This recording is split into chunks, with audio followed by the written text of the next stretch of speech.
नमस्कार.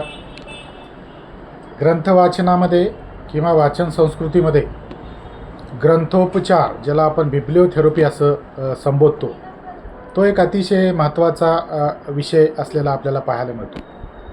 ग्रंथोपचार हा आजच्या युगामध्ये, काळामध्ये, सोशल मीडियाच्या काळामध्ये अतिशय महत्त्वाचा असलेला आपल्याला पाहायला मिळतो. कारण आज तणावविरहित एकही व्यक्ती समाजामध्ये असलेला आपल्याला पाहायला मिळत नाही. कोणत्या ना कोणत्या प्रकारचा तणाव हा घेऊन चालत असलेला प्रत्येक व्यक्ती आपल्याला पाहायला मिळतो.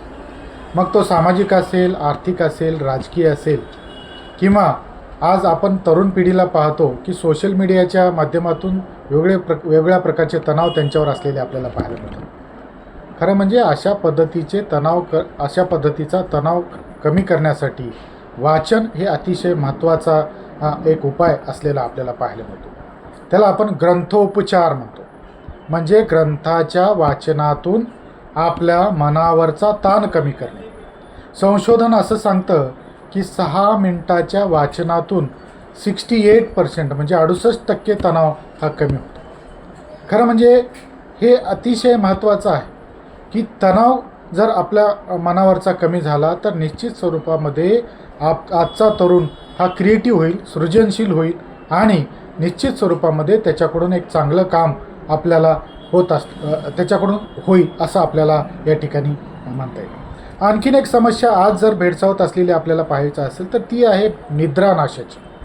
म्हणजे समाजात लोक असं म्हणतात की आम्हाला झोप येत नाही, म्हणजे गोळ्या घेतलं तरी झोप येत नाही. कारण अनेक लोकांच्या समस्या किंवा तरुण पिढीच्या समोर असलेली समस्या आपल्याला पाहायला मिळते की तरुण पिढी रात्री उशिरापर्यंत या ठिकाणी जागत असते आणि मग सकाळी ती लवकर उठत नाही.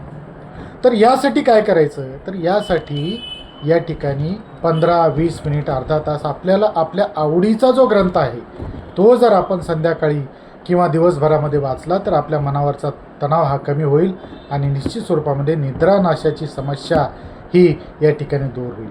तेव्हा अशा विविध प्रकारचे ग्रंथोपचाराचे फायदे असलेले आपल्याला पाहायला मिळतात. अगदी त्याच पद्धतीनं जेव्हा मनावरचा तणाव कमी होतो, ताण कमी होतो, स्ट्रेस कमी होतो, त्यावेळेस आपला जो रक्तदाब आहे तो सामान्य या ठिकाणी होत असतो.